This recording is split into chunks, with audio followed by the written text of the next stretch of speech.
That's a tough act to follow, but I'm very proud of two of my former students, and they were wonderful students when I had them, and I'm glad to see that they're doing great things in high school. But the title of my presentation is Boogie into the 21st Century, and I have created a brochure for everyone to see what my grant is, what exactly is a boogie board, and how I'm going to use it. So I'll pass these around.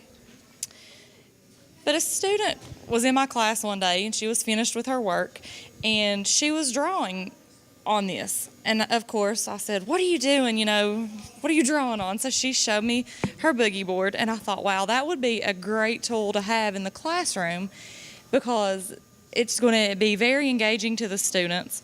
Because if you want to do a formative assessment, I remember in elementary school they had the whiteboards with the dry erase markers and the erasers, and that just runs into a lot of mess, a lot of expense.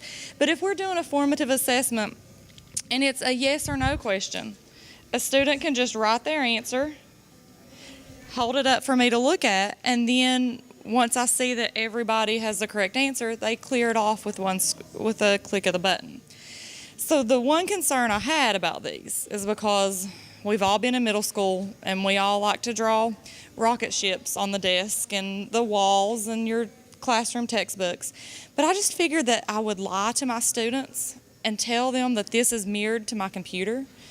So my previous students don't tell my secret, but I will tell them that I can see everything that they're writing on my computer because my calculators do that. So they'll not know the difference that this is not mirrored.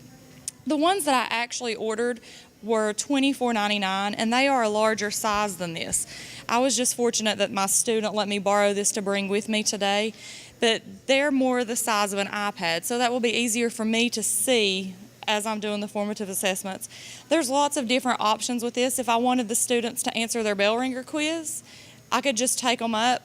They would write their name at the top. I would take them up and then clear the screen and grade them as they're doing their next assignment. So lots of different fun activities with this. It's engaging. And the reason that I wanted this is because, we all know budget cuts and paper supply. You're allowed, 2 cases a year? So if I wanted to just do a small 5-question test, I'm not wasting 150 sheets of paper. They can put it on this, and then I can clear it off. So a lot of good use for this, and I'm excited for whenever I get them in to get these in my students' hands, because I think it will make a big difference in how much they want to pay attention and the feedback that I'm going to get from their formative assessments, even if it's just a simple yes or no, or if it's more formal as a 5 or 10 question quiz. Does anyone have any questions? And the battery life, that may be a question you have. I included it in the brochure, but the battery life is 7 years. So and I know that it's probably a waste of money to some people, but when you look at how many students are going to be coming in your classroom in 7 years, and $25 a piece, and I got 35 of them, that's really not a lot when you think about it.